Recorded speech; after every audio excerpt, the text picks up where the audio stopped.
ஒட்டுமொத்த எதிர்பார்ப்பு அறிவிப்புகள் அப்படிங்கறத தாண்டியும் சில அறிவிப்புகள் ஒரு குறிப்பிட்ட மாவட்டங்களுக்கு கூடுதல் பலன் கொடுக்கும். அந்த வகையில் தஞ்சையை பொறுத்தவரையில தஞ்சை மாவட்ட செய்தியாளர் சதாமுசேன் இணைகிறார். அவருடைய மக்கள் எதிர்பார்ப்பு என்னவாக இருக்கின்ற அவருடைய தகவல் என்ன நம்ம கேட்டு பெறலாம். சதாமுசேன் வணக்கம்.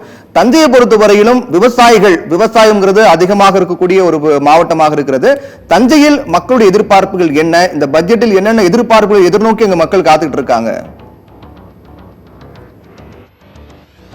தஞ்சை மாவட்டத்தை பொறுத்தவரை மேரிஸ் கார்னர் மற்றும் குப்பைக்கிடங்கு உள்ளிட்ட பகுதிகள் சீர் செய்யப்படாமல் உள்ளது.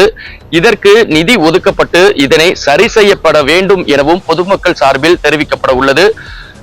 மேலும் தஞ்சை மாவட்டம் மேரிஸ் கார்னம் பகுதியில் அமைந்துள்ள மேம்பாலம் மரணப்பாலம் எனவும் பொதுமக்கள் சார்பில் கூறப்படுகிறது. இந்த மேம்பாலம் இருப்பதால் அங்கு வரக்கூடிய வாகனங்கள் அனைத்தும் மிக வேகமாக வரக்கூடிய சூழலும் ஏற்பட்டுள்ளது.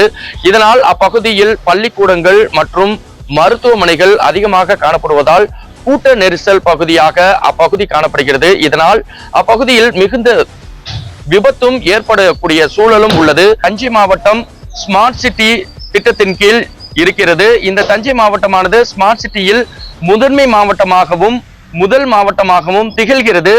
இதனால் தஞ்சை மாவட்டம் முழுவதும் ஆங்காங்கே சாலைகள் குண்டும் குழியுமாக காணப்படுகிறது. உள்ளாட்சித்துறை சார்பில் நிதி ஒதுக்கப்பட்டு தஞ்சை மாவட்டத்தை பொறுத்தவரை இதன் அனைத்தும் சீரமைக்கப்பட வேண்டும் எனவும் பொதுமக்களின் எதிர்பார்ப்பாக உள்ளது.